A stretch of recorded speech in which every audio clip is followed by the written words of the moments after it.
see if my presentation works. Yes, it does. So good morning, everyone. We are talking today about leadership, about conscious leadership, about leadership in this time of action, in this decade of action. Because as earlier speakers said, this is a time with a great urgency to act. And we have developed a training, and we were very glad that we could facilitate this training here as well. We have developed a training for leadership. So today we're going to talk about leadership in the decade of action, and we're going to talk about life on Earth. What is happening with life on Earth? Because leadership is practiced, is realized, is created in our Earth, on our Earth. And we need to know what is happening with life on Earth to understand what the challenges are for leadership. Then we're going to talk about the 4 pillars of circular leadership, and we're going to talk about the VR workshop that we developed and that we facilitated yesterday. We also will facilitate that today.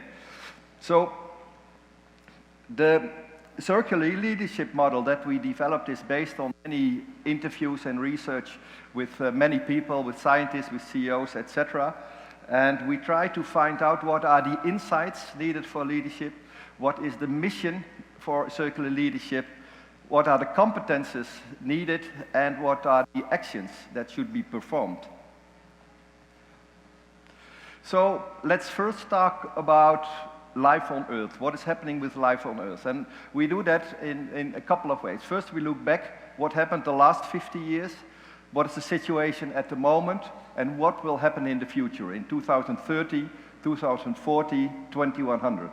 And we do that on 3 levels: the biosphere, the atmosphere, and the oceans. So let's start with the biosphere. So the biosphere means everything that lives, the plants, the animals, etc. And if we look back the last 50 years, we found out that 72% of the population size of all mammals, birds, insects, fish, and amphibians has vanished, has disappeared. 72% in the last 50 years. And this region, there's been a lot of biodiversity as well. So first we started in Europe, but now the effects in this part of the world are really big. And if you talk about large fish in the oceans, 90% have disappeared. So if we look at the biomass of animals on the planet, we see that's only 3% wild animals. 2/3 is domestic animals, and 1/3 are humans living on the planet. Every 20 minutes, 3,500 people are born, children are born. And every 20 minutes, 1 species is lost. So in 1 year time, we lose 27,000 species. So let's look at the atmosphere. What's happening with the atmosphere? The main thing with the atmosphere is, of course, CO2. And if the graph you see here, these are the measurements taken from 1960 until August, yes, this year, very recently, and it goes up and up and up. It doesn't slow down. There's no reduction visible. So what is happening with renewable energy? What is happening with solar energy? What is happening with wind energy? We don't see it. Emissions are going up and up and up, not because we don't have renewable energies, but the amount of fossil fuel we are using is growing every year. Today alone, we are using 100 million barrels of oil. And next year it will be even higher. So it's not slowing down, it's still increasing. And you might think, what is the root cause of this growth of CO2? Are there too many people in the world? We are now having 8 billion people. Or are we consuming too much? So if we look at where CO2 is produced, so who does it, then the richest 10% of the world is responsible for 49% of CO2 production. And it's even worse. If you look at the top 1% of the world population, they have a footprint that is twice as large as the poorest 50% of the world population. So the top 1% has a footprint twice as big as the poorest 50% of the world population. And this is what is happening with the temperature in 2100. So the latest predictions are that if we continue to do what we are doing now, somewhere between 2.8 and 3.2 degrees warming will be reached in 2100. If we want to keep up to the Paris Agreement, meaning staying at 1.5 degrees warming compared to pre-industrial times, then we only have a limited amount of CO2 left that we can emit in the atmosphere. And these are the figures from 2021, meaning we had at that time 380 gigaton of CO2 to be emitted. Every year we emit roughly 50 gigaton, meaning we only have at the moment 280 gigaton left. So if we want to stay below 1.5 degrees, we have to be carbon neutral on the global scale in 2040. Not in 2050, not in 2060, we have to do that. So let's look at the oceans, what is happening with the oceans. So when we think of the problems the oceans face, we mostly think about plastic pollutions, but other things are going on as well.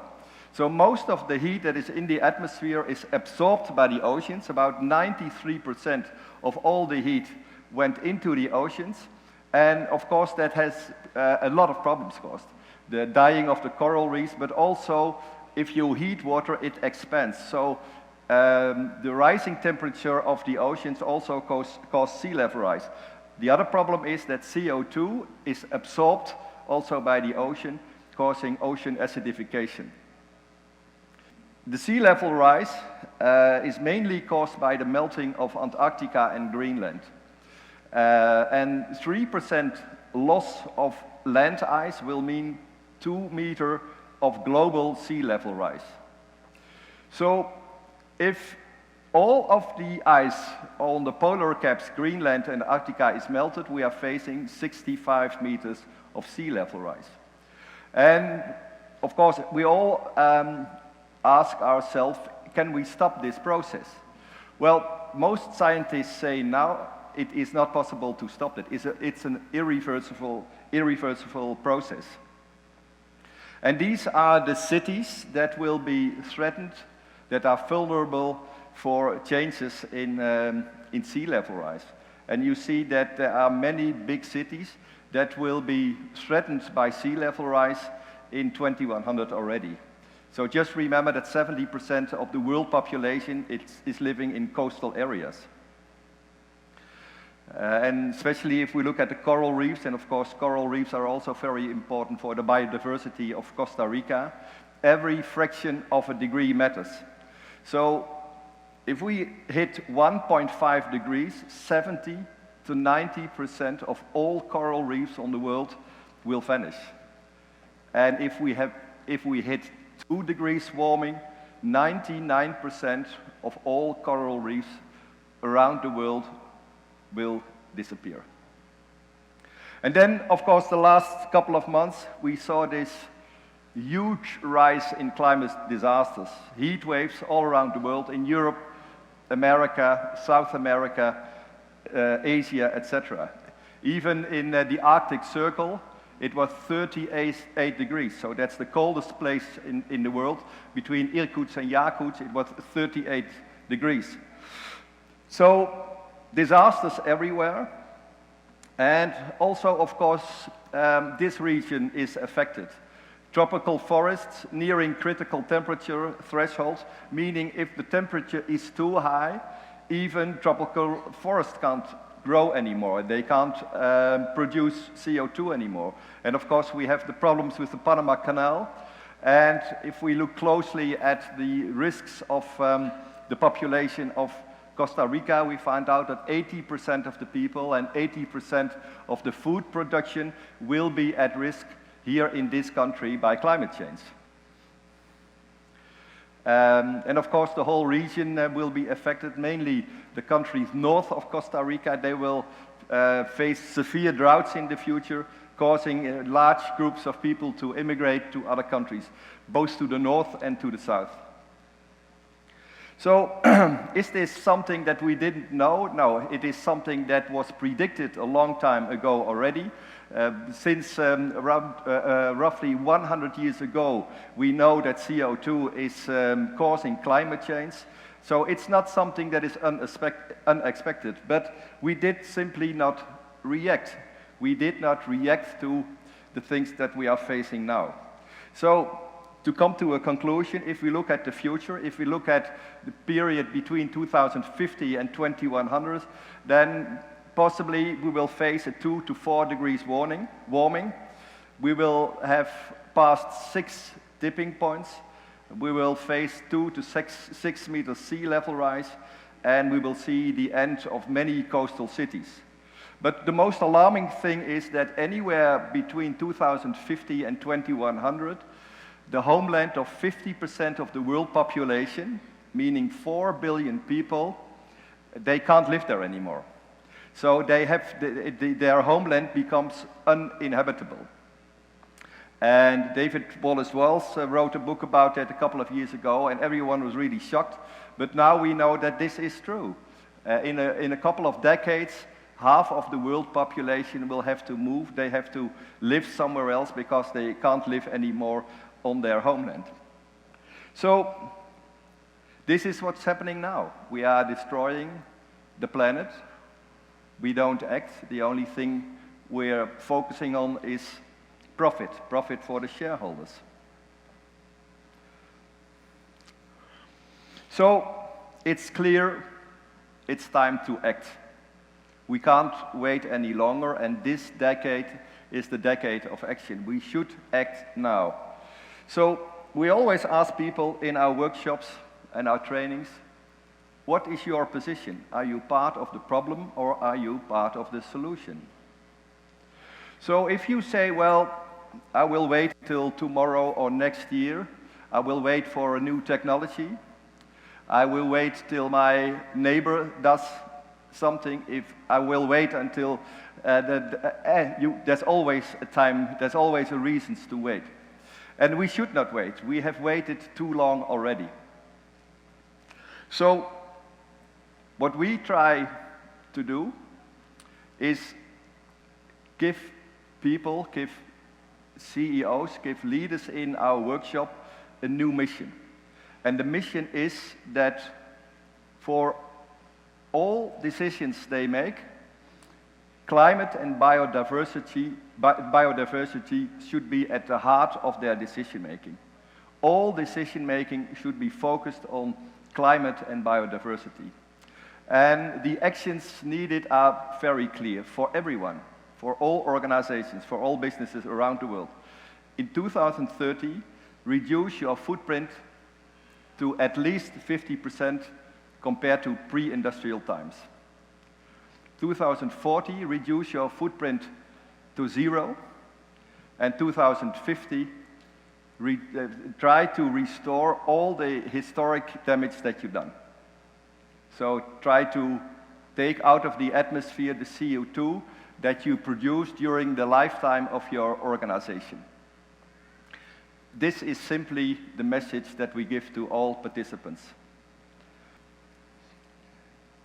The competences that are needed for leadership are quite clear. These are the main competences that leaders need to be a responsible, to be a sustainable, to be a conscious leader.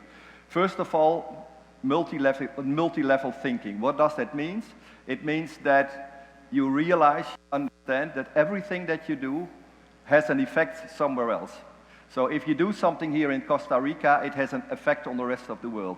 If something is happening in Europe, if something is happening in the United States, in China, it has an effect on the whole world. So everything is connected. The next competence that we think is really important is long-term activation, meaning stop focusing on short-term results, but realize that we should be a good ancestor, that everything we do has an effect on the future, and we should feel responsible for the future. We need personal engagement. Leaders need to know what is happening, and they need to be personal engaged to act. Not because someone else tells them to do it, not because there's a law, not because there are shareholders to tell them what to do. No, we want them to be personal engaged to act.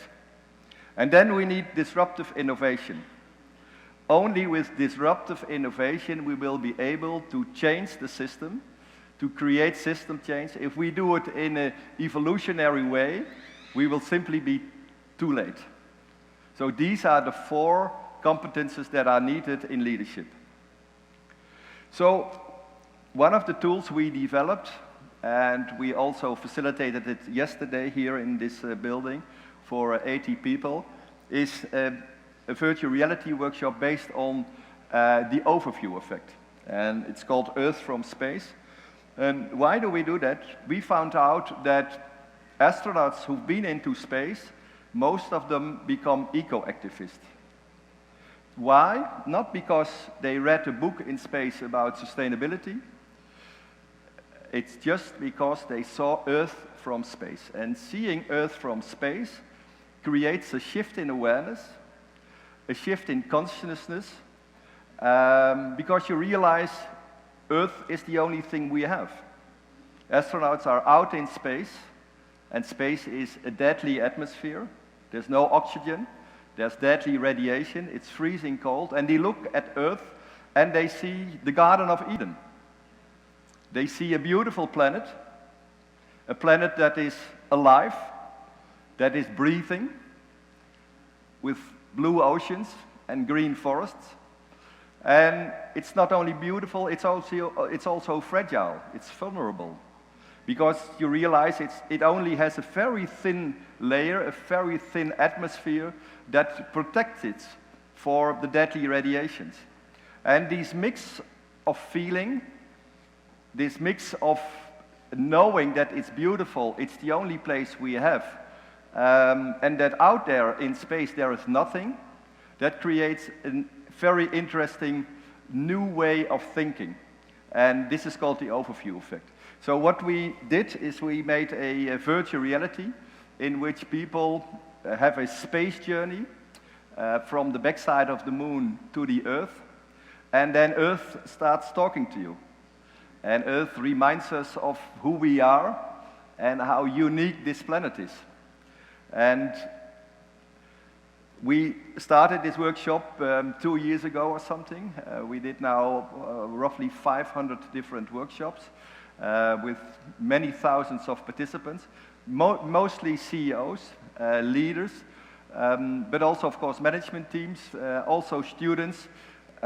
We did it in many different locations, up to 140 people at the same time. And our mission is to reach out to 1 million people, 1 million leaders. We say everyone is a leader, but of course we mostly focus on leaders who have a responsibility in their business or in their government. We want to reach out to 1 million leaders before 2030. So last week we facilitated a training here in Costa Rica, in San Jose. And we were very glad with the support of the Dutch embassy that we were able to license AED to use this training also in Costa Rica and Central America and the Caribbean. And we now have 6 professional certified trainers for our workshop. And we really thank Olga and Alexandra and the Dutch embassy for their support to make this possible. And we hope that many of you will use this training to energize your people, to define a new mission, to define a new strategy, so that you and Costa Rica can be leaders in sustainability. I thank you very much.